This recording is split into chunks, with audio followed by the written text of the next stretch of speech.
Welcome back to the OPL. We just saw Taken Mines 2-1 Avant-Garde. Now moving forward to our second match of the night. It is going to be Legacy Esports taking on the Direwolves in what is a semi-final rematch. Want to jump straight into this one without further ado. So let's jump into Legacy's lineup. It is going to be Tally in the top lane, Carbon their jungler, Choo Choo Z in the mid lane. It's your boy King back in the starting AD carry role, and Minky Whale, their support player. This is a team that went nearly the distance last split, spent a lot of time in first place and fell just short. They want to get it back together in their gaming house, and they're going up against the Direwolves, the team they took out in the semi-finals. It's going to be Chibi's back in the top lane, Sybil their jungler, Fantix their perfect mid lane, Raze and Kuden are their AD carry and support. And I want to open this one up straight away. Chibi's back on Direwolves. This has to be a good news story for the team. They already talked that Sharp, hadn't really spent that much time practicing, and you had the real life creeping up on him. Chippy's now back in that role. They're looking for him to step up in a big way. And that's the biggest thing, is that it is straight an upgrade. If you think about all of the things that Sharp had to balance, including kind of pound-for-pound performance, I'm going to give that one to Chippies. And looking at the Direwolves roster, this has always been incredibly talented, but just never cohesively getting it together. The cool thing about Legacy versus Direwolves is it's two explosive teams that love to fight and love to fight well. The difference that I'm going to give them, although we'll see if Minky Whale really impacts this, is I'm going to give Legacy an edge on a 5v5 fight, and I'm going to get Direwolves an edge on a 3v3 or any type of skirmish fight. Well, speaking from someone that's watched Legacy play with Minky, 5v5 has never been an area that Minky's struggled in. I mean, you can say what you want, he's had some rough laning phases, but as far as team play goes, Minky is pretty good in that regard. Of course, he was a top laner, now filling in support. As far as you go, top lane is pretty much another support role, so I'm pretty confident he can whip out the Tarb catch. You get to see relative success. Fish, what do you take on this one? I'm excited to see how the top lane is going to impact the game for Direwolves, because like Frostcrew mentioned, they're a very skirmish-based team. They like to go for those 3-on-3s, the 4-on-4s when they can take them as well. And that usually took place towards the bottom side of the map, using the jungler, the mid laner, and the two bottom lane players coming into the game. This time with Chippy's up in the top lane, I want to see if he changes any of that for the Direwolves. I want to see if he impacts that in any way, whether they skirmish around him or they involve him more 5-on-5 Well, he's got his work set out for him, because if there was a player that rose to the occasion, got better as the season went on, it was Tally. He had, my God, a good final series. Even though the Chiefs won that, Tally for me was still the player that stepped up in a huge way for a team. Young kid, has a chip on his shoulder, love the confidence that he brings onto Summoner's Rift. It's a tank meta right now. Are we expecting Tally to slot into that role, or are we still expecting this guy to try and go off? I mean, his big pick was the Gangplank for me. Honestly, when I think back to Tally, I thought about his Gangplank and how many games he was able to shift. I don't know. I think Tally will be fine. I think he fit into the tank role surprisingly well I think he only played it for a split, correct? Yeah. For a split, he's got the time off to kind of recoup himself, get adjusted to the meta. I still think he has a lot of options, so I'm fine with Tally. I think he's going to continue to prove himself as the best top laner. I agree. I hope that Tally can still be able to pull out those carry laners, though. Although it is a very tank-heavy meta, we see a lot of top laners. You got Echo, you got Poppy, you got Trundle. He's got options. He doesn't have to slot into a Maokai. Pretty much. But I still want to see his Graves. I still want to see something like the Gangplank come out in the top lane. Because when he played Graves in this matchup in the semi-finals, it was beautiful to watch. I hope he still has those pocket picks coming into this game. Yeah, certainly was. And we'll see he trying to carry his team back to an OPL Grand Final. Speaking of which, guys, tickets go on sale 6 p.m. Australian Eastern Standard Time this Friday. Get your seat at the Brisbane Grand Final in Queensland. I'm throwing it back to the casters to take us on to game one between the Direwolves and Legacy. Thanks so much, Spawn. And we've seen what the new blood in the OPL can do, but this match we're going to be looking at two of the greats. Legacy taking on Direwolves. Absolutely. The semi-final rematch again that we're going to see from the two heavy hitters as alluded towards on the desk. Lots of questions to be asked about these teams, of course. Not a crazy amount of changes, but first and foremost, Minky, what the hell is he doing in that support role? Who knows? I've had a brief conversation with him to fill you in on Minky Whale's thoughts on playing support, and he said, play Janna, you can't go wrong. Well, so we'll see if that happens. Sticking true to that one with banning away Soraka. Doesn't want any of that in this game. Following up with that Zed. Yeah, and of course he's going to be against Kuden as well, so the Soraka ban, very apt. As far as Soraka players are concerned, he was the OG before it was actually considered a meta pick. So well done to Kuden for being aware of that. Twisted Fate going to be banned away after that one, that global map pressure. Not going to fall into the hands of Fantix tonight. Yeah, taking that Twisted Fate away makes a lot of sense, actually. A very consistent ban away from the Direwolves.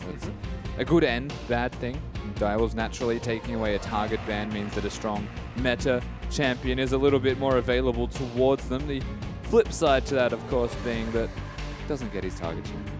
You're exactly right here. Following up that one, the Nidalee and the Zed, we haven't seen them at all tonight, basically exclusively banned away. Another champion that's been exclusively banned away, that is the Rise. Being taken away by Legacy. They don't want that in the hands of either Chippies or Fantix. Yeah, 3 strong overbearing champions. Zed for laning phase also has that split pushing prowess.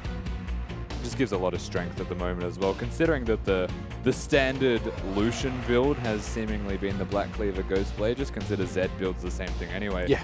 So if like an entire build can change a champion, someone that already benefited from that, pretty strong. Something both teams should have done last game is going to be the Azir ban to finalize the ban phase of game number 1 between Legacy and Direwolves. Let's see what Legacy pick here. It's going to be Tally choosing his champion. We saw just how great the Echo is in the right hands. And are there any better hands to take it than Tally right now? Yeah, let's just say these are the right hands. Absolutely give that Echo towards Tally and let him go off on the champion. The flip side has already got an immediate response, however, from Chippies and Sybil. Look at that. Straight away, we see Lucian and Graves being locked in, both very formidable champions in their own right. So exactly what Lost could do on that Lucian. I'm sure every top caliber ADC in the OPL can emulate that success. Yep, you're absolutely right. Of course, a very high mechanical champion, Lucian, but still quite easy to master. And as the Graves capitalizing on the damage that'll be in potentially side lanes as well from the Lucian. Strong first draft here from Direwolves. I question whether the Graves is that big of a priority. Sure. But with the top laner already secured, it seems that the focus is going to be on last picking for the mid laners. Particularly on Red's side here. For Direwolves, they want Fantix to have that last pick, it seems. That makes a lot of sense, and we saw very AP-focused supports in the first 2 series. Thought we were going to get the Alistar, but you mentioned what Minky Whale's motto of support is, just pick Janna and you can do no wrong. Locking that one in for himself here. Yeah, honestly, not a surprise. When I asked him, it's like, just play Janna, you can't go wrong. I was like, no, you know what? Makes sense. I guess you're just going to do that. I was like, yeah, why wouldn't I? But there you go. Janna's going to be locked in with that Ezreal as the bot lane duo. And Janna, of course, designed exclusively to keep your team alive, not to do anything aggressive. Doesn't feel Minky Whale-like whatsoever. But that's what we're going to see. No worries at all. We see on the side of Direwolves, they've gone for a little bit more of an aggressive, but also defensive laner. That is the Braum. We saw just how well he can do in the right scenarios last game, but in completely different hands now, as Raze does. Locking that Maokai. So the Braum Lucian actually a standard, but super strong bottom lane duo naturally, as is the Maokai as well, also quite good. But we usually see the Echo doing good things in a good way against that Maokai, so for one step for Legacy, I suppose.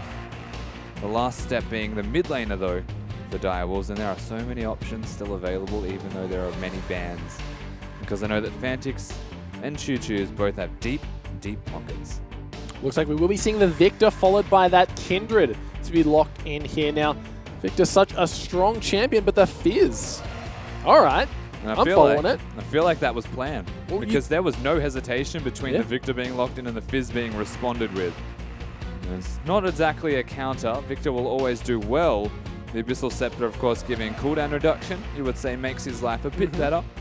And Fantix, no slouch on that Fizz, has shown that he is entirely competent on the champion and gives them another split pushing option in that team. Exactly right here, and you mentioned the similarities between the Fizz and the Zed, both these assassins with great escape options should they ever need them here.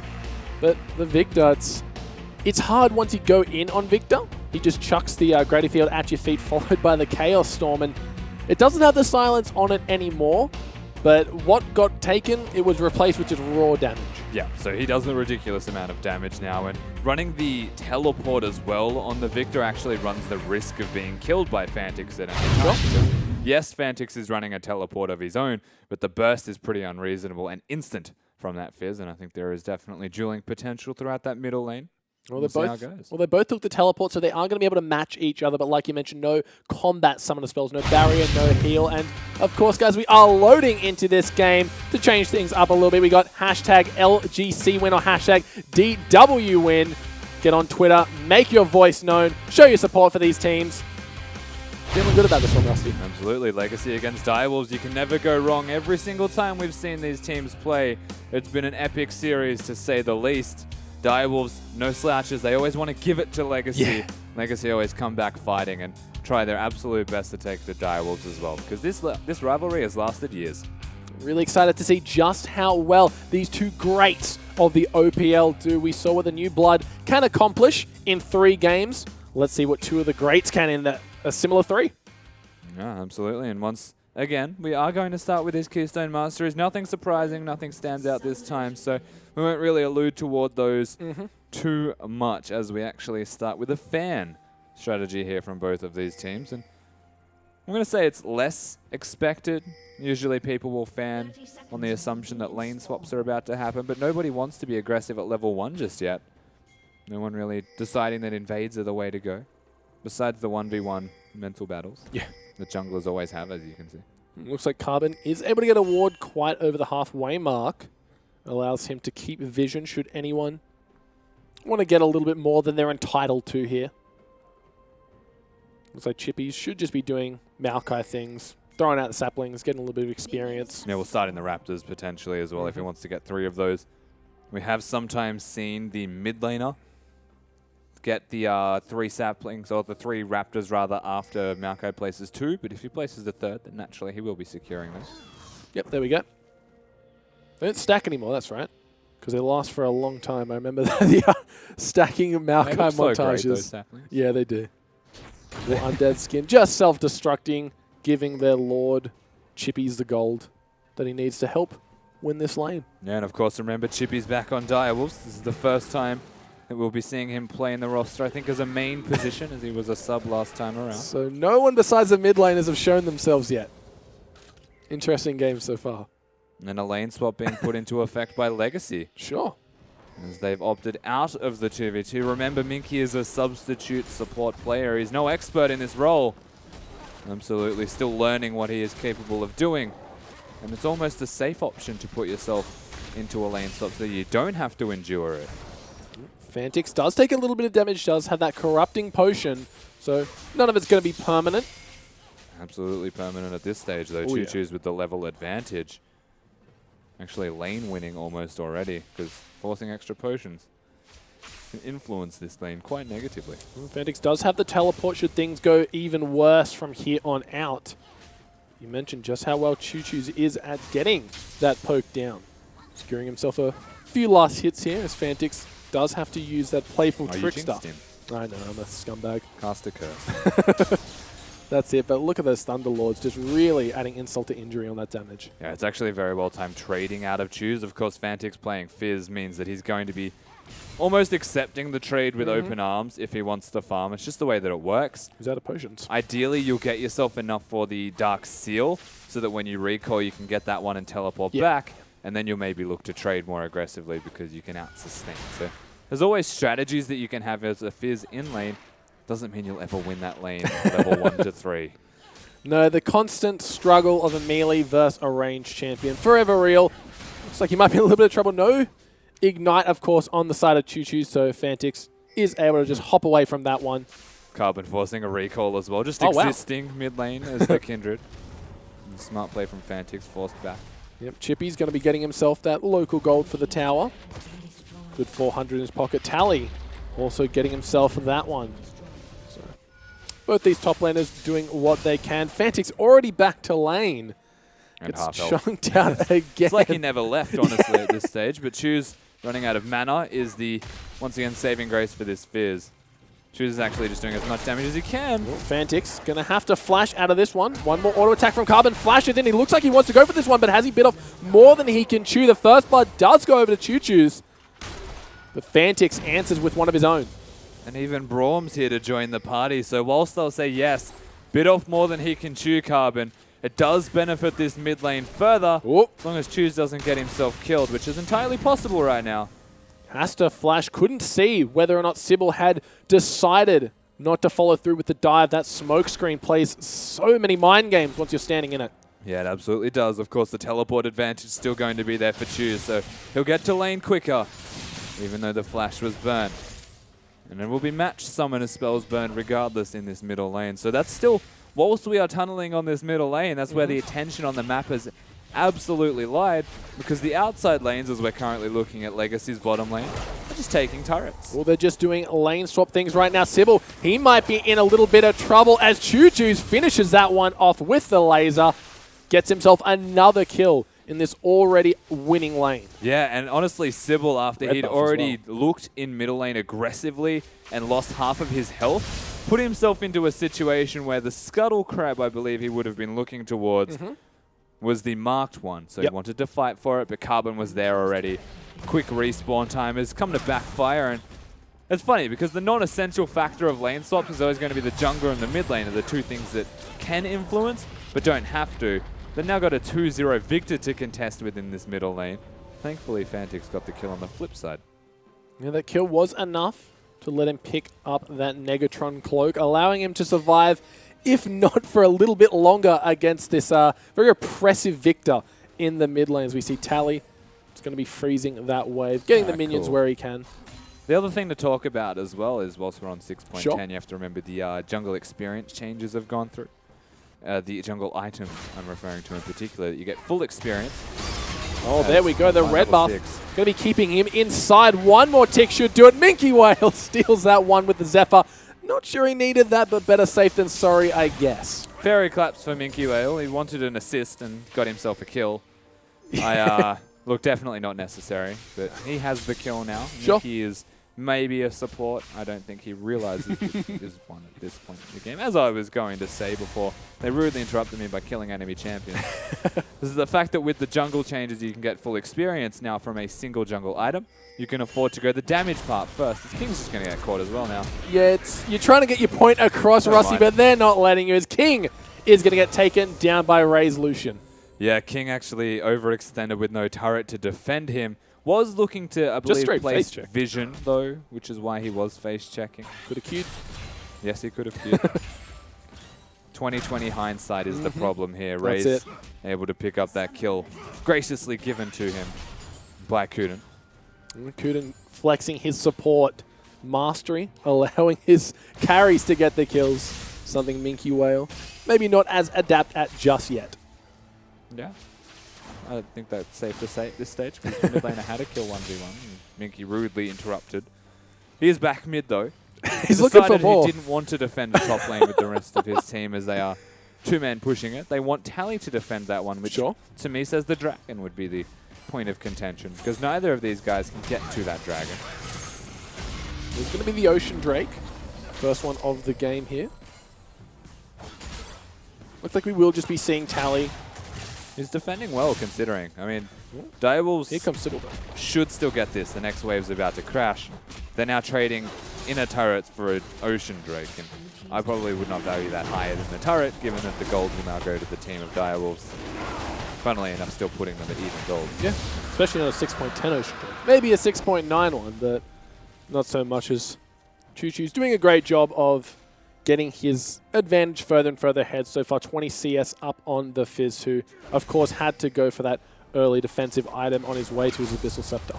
Yeah, having the Negatron, of course. We'll still want the Abyssal Scepter anyway. It's a standard Fizz item, especially given that it has cooldown reduction now. It's super valuable for a Fizz. And actually one of the changes that you would imagine will make Fizz an overbearing champion in the current meta. Really yet to see it shine the brightest, but I think Fantix taking the first step towards it, if he can prove it correct. The problem as well for Legacy being the AD carries. King not having a great time in comparison to Raze.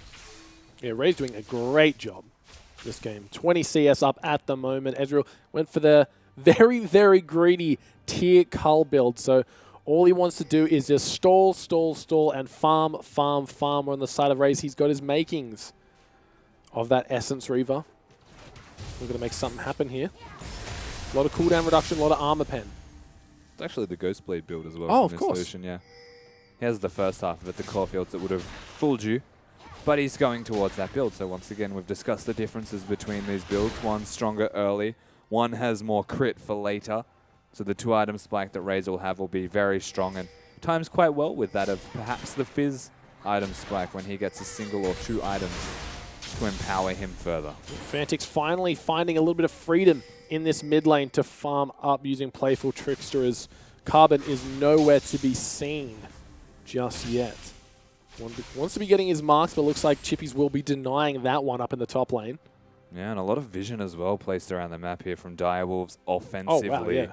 but also a lot of division play, vision, not division, placed defensively by Legacy. So they're all in the same area. They can all see the same things, but one is forward, one is backwards, and that would favor Direwolves immensely, they being the proactive team. 3 members of Direwolves are down in that bot lane looking to get that inner turret.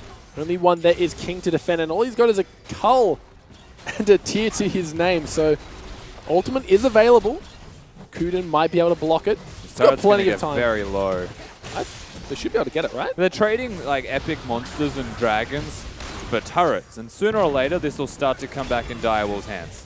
It looks like Minky Whale might be in a little bit of trouble. No ultimate available, forced to flash. The double teleport coming in from Direwolves. They look like they want to make a fight here. Tally and Choo Choo's on the back of that one. Carbon's going to die. He's not going to get it, is he? He's absolutely going to die unless he kites this like it. Oh! Here we go. What? Is he just... Here we go. Oh, the Maokai sapling! He gets the heal from it. Now you're dead. Oh, Carbon! Oh, calculated, ladies and gentlemen. What an intense battle. I thought the sapling was going to come in and cause shenanigans here, but really well done. Good use of ultimate. As I say that, Fantix doesn't do a good use of his ultimate, as Choo Choo just sidesteps that one away. The clutch King Carbon.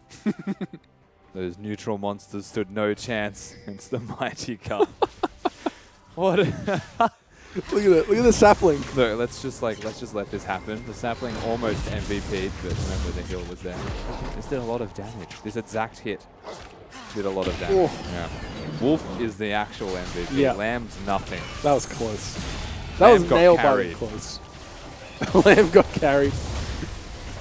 It was her respite that allowed them to survive long enough and heal up. And I carried.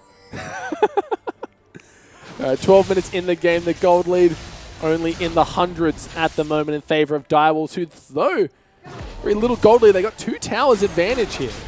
Yeah, Legacy very capable of exploding this back. Oh, Sybil, he might be in trouble here to get stunned up by the gravity field. The tower goes down. Tally is going to be the main focal point right now. Forced a chrono break back in Raze. Really wants to use this early game illusion to some effect. Not going to happen, though. Tally doing very well to live, but it's mostly the zoning prowess that the rest of his team had to offer. Still full health bars. The only low member being Tally on that Echo, who at this, I'm going to say, exact last moment used his ultimate to get himself back to full health. Chooses the big deal. And they just broke the mid lane as well, so he's now unlocked to do as he would please. This is the point in the game where Direwolves need to really ask the hard questions. How do we get ourselves into a better position than we are currently in? Because with a turret advantage and a gold deficit, does leave some questions. You're exactly right. A minute on the next dragon is going to be the Mountain Drake here. Carbon, though, just showing his prowess of the jungle, just stealing everything away at a moment's notice. So really doing a great job on this Kindred, impressing the heck out of me right now. Minky Whale He's such a carry player. Like, that's not even frozen outside of the turret, Minky. They're like, oh, can you freeze that for me? He's like, oh yeah, whoops, my bad. Let me just get this cannon real quick. I couldn't have done anything with towers. This is what we call learning on the job. And chooses like, Minky, that's not fake how you do it till this. you make it, Rusty. And Minky were doing just that on the job. He's not faking anything. He's absolutely admitting. He's a new support player. Fair call, fair call. Instead of Regret, who's unable to be playing right now. It's a damn shame, but Legacy are showing no weaknesses right now as they finally got themselves the gold lead. Direwolves slipping a little bit after that mid tower went down and Sybil did fall. All on the back of the Victor right now. Got himself the making of the Abyssal Scepter. Yeah, it's still a big Lucian. Like, I keep coming back to that, but the CS advantage that he has, it's I don't insane. think Ezreal can fight him at all. The fact that he's got a full completed Ghost Blade, he will be doing a ridiculous amount of damage if a team fight ever breaks out. Looks like the likes of Legacy aren't going to do anything to stop this dragon going down. Direwolves having no trouble securing that one for themselves. That is going to be the Mountain Drake. And it's the same thing as our last series, right? Like, Fantix could be behind 60 CS, just like the Vayne was from Chenny, but he's always going to be relevant. Like, he's always going to do damage and potentially assassinate a carry if he gets onto it. So we're looking at a CS advantage for Raze. Fantic's always going to be important. Sybil, he's doing perfectly fine in the way of farm. He's got his items and they're getting towards a good place. Direwolves are by no means out of this game. I think the biggest problem actually comes down to Tally being ahead of Chippies if you're a Direwolves fan. And if you're a Legacy fan, Tally being ahead of anybody is a big win. Yeah, definitely right. And that's why you can see the lane assignments change. The Fantic's going to be relegated down to deal with Tally here because the Chippies, not much he can do about it. Mickey Whale solo pushing in this top lane as the Janna demanding respect. Carbon, though, gets caught out, forces the teleport out of Tally. I was going to say, as far as teleport locations go, it's not ideal. Fantix's fish is on. Oh, it is on to Tally. Probably the worst member here. Kuden and Fantix are making their way through. Chippy's going to have to get out of that one. Sybil takes a lot of damage. The second proc of the laser not going to hit. Everyone kind of just flexing what they've got right now. And it's teetering on that knife's edge because nobody's been able to get onto the others as Carbon's making his advance. Once again, not getting anything. No Frostborn Gauntlet just yet, so these Ezreal Qs aren't doing too much. Looks like they've got their sights set on this tower. Defensive culling, Gravity Field, and Parallel Convergence. Dead. Yeah, he's going to die in any second now. The Chaos Storm should be enough to finish off a few more as Tally does have that ultimate available. Ooh, he's playing with fire right there. The Lamb's Respite on top of the Monsoon, maybe a little bit overkill, but it looks like Choo Choo's is going to be the main focal point here. They're trying to do what they can. That Null Magic Mantle doing what it can to keep him alive as Fantix goes down, followed by Chippies. Yeah, and Minky Whale survives with the smallest amount of health in his name. Legacy have come out into the OPL, their first game of the second split, and they are absolutely taking it to the Direwolves. And they are starting to run away with this game. Yeah, they're killing it right now. 7 kills to 2 after that small skirmish, big skirmish rather, in the top lane. About a 4,000 to 5,000 gold lead in favor of Legacy. 4 towers and a dragon each on either team. That just means that Legacy doing such a great job of getting gold in other than just these static towers. Yeah, definitely moving around the map well as well, placing that vision in appropriate areas. Pink wards, I think, is the standout factor. Look, I know you're laughing at it, but I'm admiring it. I'm not laughing. That is admiration right there. Take Rusty. a second to appreciate that. Okay, let's talk about Minky Whale for a second, right? Yep. Before he was a top laner, he was actually a mid laner, and when he was a mid laner, he played Lux. Sure. So when he played Lux, Lux hasn't really changed. Yep. You would always go Mejai's. Minky would always go Mejai's. He transitions to top lane. He would play Lulu top lane, and he would still go Mejai's. And it made no sense. The team did not like him for it, but he definitely still went it. So now that he's back into the support role, let's not really act surprised that he has a Mejai Soul Stealer. A great little history lesson here with Rusty, and I got to say I am admiring that build here as Fantix does get stunned up, but they really want to get this tower. Tally forced to ult whilst on full health. The shark comes through, only hitting Carbon and Tally. The tower is very low. A few more auto attacks should do it. The Chaos Storm is in the back line. The tower does fall. No members fall, just the tower though. And this is just pure brute forcing out of Legacy, right? Like a 4K gold difference is nothing. And to the point where they're able to just look at Direwolves and say, I dare you to come at us, and just take turrets in front of their face. Like, this is a commanding lead right now for Legacy, just in the way of momentum. Direwolves are not only sacking the turrets without fighting, they just have no control. They feel like they are further behind than they are, and it shows in the way they're playing. Yeah, Minky Whale just going to be holding that farm for Choo Choo so he can get a little bit even more ahead. This time. Outside the turret. He's definitely learning as this game goes on. You mentioned learning on the job. He's doing just that. Seen improvements here and there. That's also like the other thing to consider, right? We're in week 1 of the OPL. I'm not sure that these teams would play against each other, perhaps knowing that they're in the first week. Sure. Maybe they want to avoid scrimming each other. Maybe they just don't scrim each other depending on availability and what's organized. They don't know enough about Direwolves. So whilst learning on the job as how to be a support, they're actually all actively learning anyway on what the Direwolf strategy was. That's an excellent point to make, Rusty. That just goes to show just how competitive this scene is, where every little bit of information you can gather whilst playing in-game can be crucial to whether or not you take the W at the end of the day. Yeah, perhaps they weren't even aware about the fizz, but who knows, really. So move towards the middle stages of this game. Legacy still looking commanding. 20 minutes in, we see King and Minky Whale down on that bot side. They already got the tower, so they're just keeping the wave pushed up. They don't want Direwolves getting any funny ideas here and trying to push their own waves out. We are missing a lot of the, I'm going to call it sloppiness of the last series as well, because when a team gets an advantage, let's say Legacy breaking those turrets, they don't overcommit to the team fight afterwards. They get the one pick, they get what they can with it, and then back away smartly. So recognizing when to fold, not when to all in. No, you're right. I'm used to seeing these towers go down, then the team fight come after with no cooldowns, but both these teams experience to know to fight or flight here as the Mountain Drake does spawn. Yeah. This will be the first for Legacy, as the other one they've got for them was the air. Oh, the ocean. Ocean, my mistake. The blue one. Colorblind, Rusty. What's the blue one? There you go. Blue's a tricky color sometimes, as we see. I guess. It's teal. Can you see teal? It's one of those things where it's kind of like green, it's kind of blue. Yeah, that's what it is. Can you see that? Kinda, but it looks a lot like the air one. Okay. But anyways, enough about me. You know what? The dragons actually look different as well, so if you pay enough attention to the air dragon's got a funny looking head. He does too. As we did teleport coming through for Direwolves. It is Fantix here.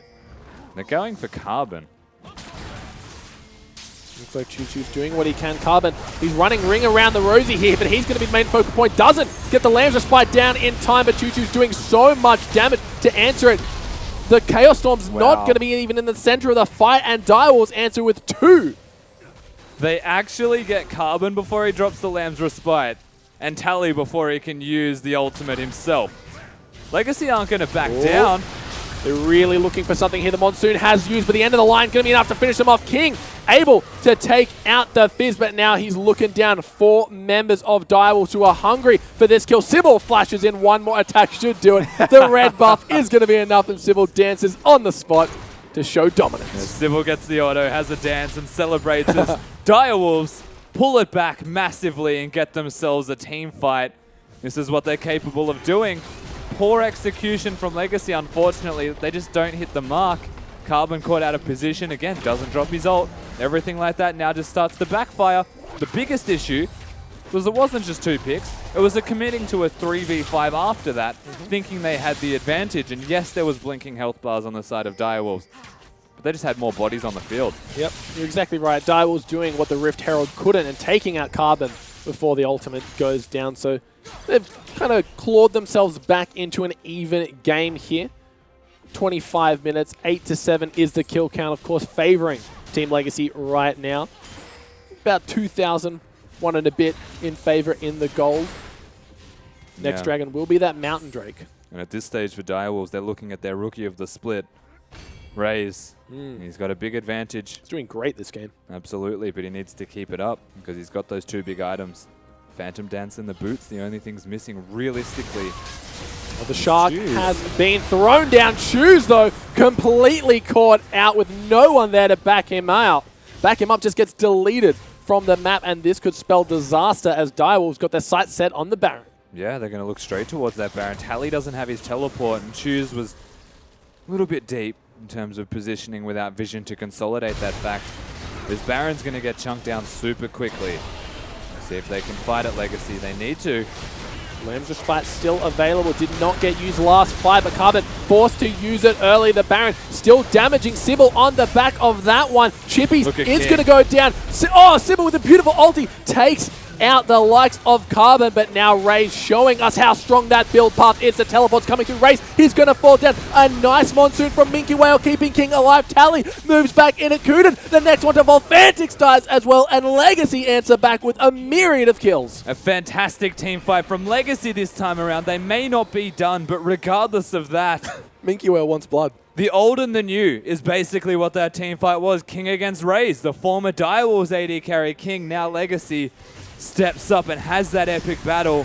Tally hits a clutch ultimate as well on top of him. And when it comes to the crunch, the team fighting is there for this Legacy roster. It hasn't gone anywhere, even in that break.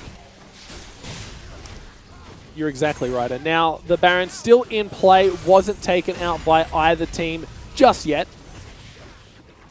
So Really want to make sure they don't get KO'd here while trying to go for it. We saw last game these teams, they love to fight then go for Baron, fight then go for Baron, but Legacy a little bit more composed.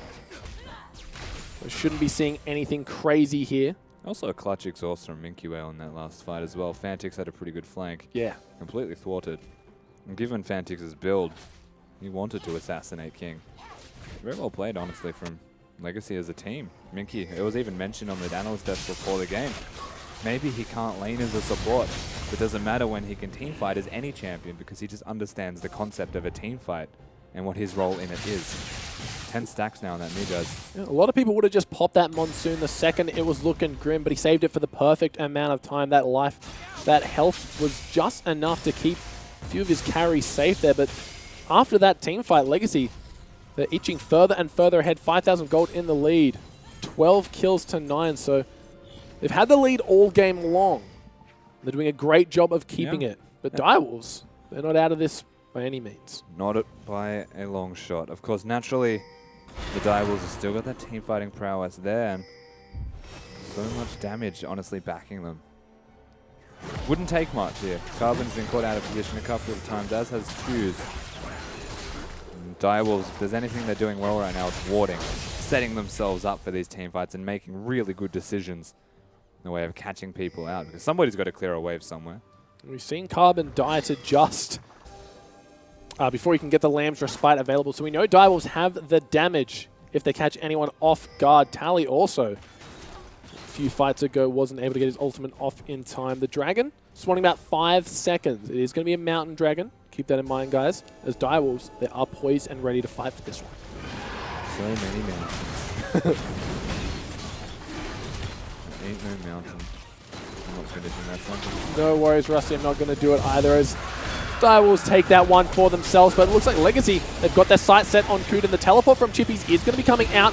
Fantix looks like he got his attention onto King. A lot of damage. The Monsoon's going to be healing him back up along with the respite. But look at Tally. He's in the fight. Gets one. Looking for a second one onto Kuden. The fight has been well and truly split in half with Tally just 2v1ing at this stage, while the rest of Legacy are free to chase down who they want. Chippies, you've got nowhere to go, mate. You're taken out. And Legacy, with another key team fight, take the advantage further and further. Exactly right. When it comes down to these team fights, once again, we're seeing Legacy reign supreme.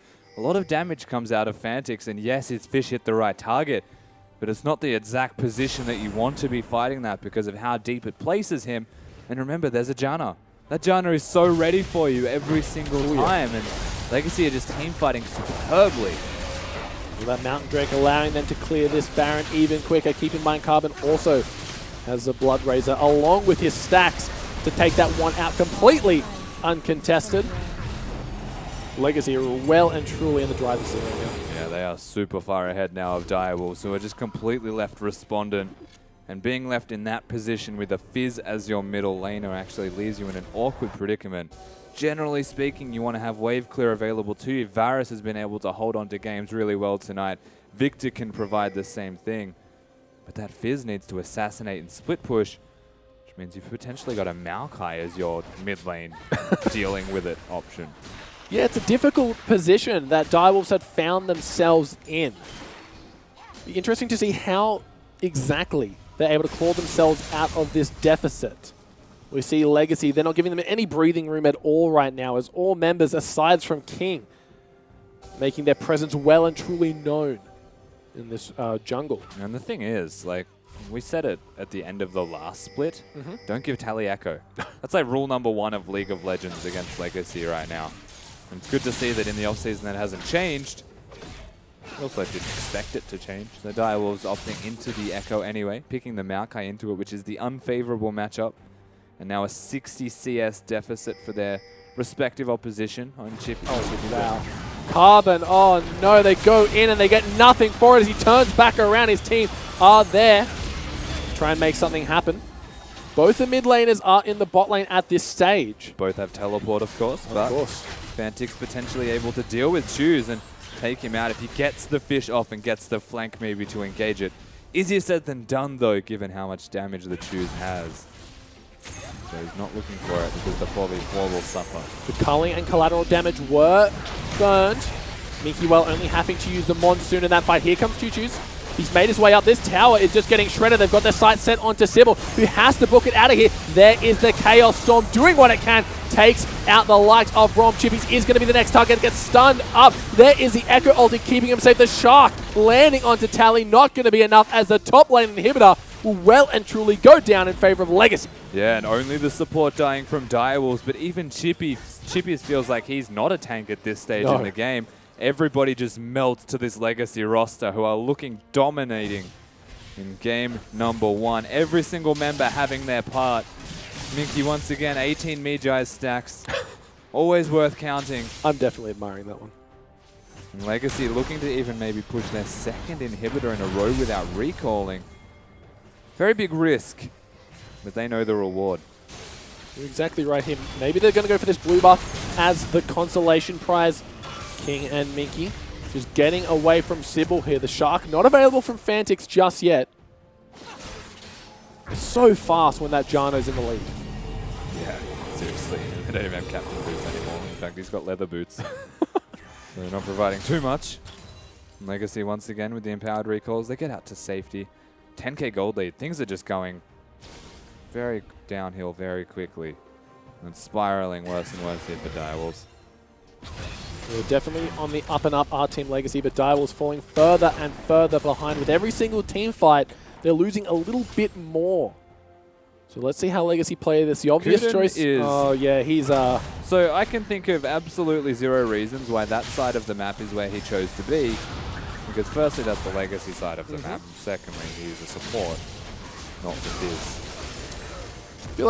Feel like that's something we'd be saying about Minky Well, not Kuden. He went exploring. Sure. Who does that? Ezreal. Exactly. Which team's Ezreal on? Not his. He's not Ezreal. Like, I don't get it. Oh, well. You know what? If you understand why Kuden was there and I might have missed it, tweet at SpawnLong. I'd be very interested to have your answer. I'm sure he would, Rusty. We see Legacy Genesis. They are poised to take this game away without Kuden to help defend. These arcane shots are just going to be coming through left, right, and center. Sybil making his way down as well. But the squad of Legacy, they're relentless right now. Yeah, and they're able to utilize that Echo in the middle lane because the top lane inhibitor has already fallen. Minions will organically work their way towards threatening the base. And so the slow and steady game we're not too used to seeing tonight will now commence, and we'll see how long it lasts before Tally or someone from Legacy pulls the trigger. It looks like Fantix can't really do a lot against Tally right now as he's overbearingly tanky. Legacy, they got their sights set on this bot tower, getting it to about 20% health. Both getting chunked out means next wave. They don't engage now, Direwolves. Oh, the Shark a little bit too short. The Failfish right now. Bot lane tower does fall. Legacy just putting on the choke right now. Yeah, again, a big gold lead in their favor, and the pressure is mounting. Direwolves are desperate. Yeah, they're going to have to walk over this gravity field. The Lamb's Respite not used just yet. Carbon holding onto as long as he can. There it is, Minky Well on the back foot using the Monsoon. Fantix, he's caught Tally, but has Tally caught Fantix as they're looking to make something happen here in the back race, doing what he can to take out Minky Well, but he's got King is his opponent now. The 80 carry battle goes in favor of King, but Fantix doing what he can, throws down the hourglass. Not going to be enough. The triple kill comes out for King. Yeah, and 3 big kills for the Ezreal and 5 kills for Legacy Esports as a game number 1 against the Direwolves in a semi-final rematch. They actually put themselves up 1-0. An impressive game. They looked so strong despite maybe a few small hiccups here and there with Tally and Carbon getting called out around that 20-minute mark. Other than that, a very impeccable game out of this squad, showing why they're a contender for first. Yeah, absolutely. I think the best way to describe it was clean. There was a few mechanical mistakes here and there, but overall just a strong performance from Legacy with a small gold advantage of about 3,000 to actually just start sieging inner turrets and taking them with Direwolves unable to respond. Honestly, it was just a good showing. Yeah, Direwolves did show that they have the potential to be as strong as Legacy in that mid-game. Interesting to see what they've got in store for us to game 2. But we're going to send it back to the analyst desk to break down game number 1. Thank you so much, guys. And with that, Legacy pick up the first win of this best of 3. Direwolves had their moments, but I want to go back to the start of the game because Rusty, I think, broke it down a little bit. When you have lane swaps, you tend to isolate mid lane and not much action really happens there. I'm just going to say it, Sybil, what the heck? Yeah, it was a little bit awkward. So they initially trade okay, and there's this big wave in the middle, and Sybil walks towards it, and he has the potential where he can freeze it, which is why you see the immediate teleport come down from Choo Choo's, because he's trying to get that wave back underneath the tower so he can bounce it back. But what's really creative is Carbon, knowing that Choo Choo's has to TP and push the way forward, is shadowing underneath him. Sybil hangs around and walks straight into the trap that Legacy have set up. He goes for the repeat gank on the Victor to try to get himself, or his Fizz, back into the game, and Carbon's just ready there, collapses onto them, and trades over a red buff, and the immediate power advantage to Victor. I'm just surprised that we saw lane swap at all there, because a lot of the analysts I've been talking to, someone like Soul Strikes was even mentioning that everybody sends their 2-on-2 bottom lane. The thing you do when you start the game, look at what dragon is going to spawn, you send your 2-on-2 bottom lane. And it's the first time we've seen it in the OPL, the split. Yeah, it certainly is. And, you know, it looked like Direwolves were happy to trade gold objectives for things like Dragon and Rift Herald, but in the end it didn't work out for them because we got some replays for you. And this Legacy lineup, just team fights like no one else, I feel. They are just so damn good at this, Roscoe. Yeah, and this is kind of what we were talking about or alluding to before at the top of the block of the game, is saying that Legacy are the 5v5 team and Direwolves are the skirmishing team. But the thing that I want you guys to watch is the teleport. So Chippies was chipped out, but he has the potential to teleport here, but check where that TP puts him. He is so far back that the team fight is effectively done before Maokai has a chance to impact it at all. And, you know, this is what we were talking about. Minky holds onto the ultimate. Everyone's full health. They try and go for it one more time, but they're not able to pick it up. This is something that Mickey will bring to any team. He understands teamfight. He understands cooldown. He had some clutch exhaust throughout the game as well. And you know what? Didn't stop there. It's not like it's just every now and again this team can teamfight. It's so consistent. I mean, we see it at a latter stage of the game. One more time, they're just able to take over in the teamfighting area. And the big thing that I want you to watch is Fantix gets into the back line, and it's going to be a reset from Minky on a really nice Monsoon right there. And that Monsoon stalls out long enough that Tally with his TP is able to reach the back end of the fight and find everyone at a choke point and help Legacy clean this up. Not just that, if I'm not mistaken, the Monsoon and the ultimate coming in from Carbon as well was just enough to keep King alive from the burst coming in from Fantix. But it comes into a larger problem as we see Chippies be one of the last members to go down there, is that was back-to-back team fights where Chippies was unable to be the initiator on a team fight and get there in time. It was Fantix that was diving that backline and not the Maokai leading you. It was Maokai having the late TP response and not being there in time for his team. And now what does this do for a team, right? Because you look at someone like Legacy and you're like, damn, they're so strong top to bottom. Oh, thank goodness. They're playing Minky as their support. You know, there's so much said about this guy. I've always had a lot of respect for him. Great coach. Now he's stepping into the support role. He's pulled out the Janna. Do you just have to get rid of it? Is it a Denian case where you're like, damn it, like he can actually play Janna now, like we just get it off the board? I mean, you can try to target him out, and I think that would probably be the best case scenario, just because if you look across the rest of Legacy's lineup, you're like, who else do you target there? But what if he pulls out something else? What if he pulls out a Nami? Exactly. I still think Minky has a few more tricks up his sleeve, so to speak. He showed that he played well in that first game. I don't think the Janna's always got, but I would like to see what happens if they do take it away. Well, the Crafty Whale and Legacy get game win number 1 over Direwolves, but we have number 2 coming up for you just around the corner, guys. Don't go anywhere. 3.5 will be back.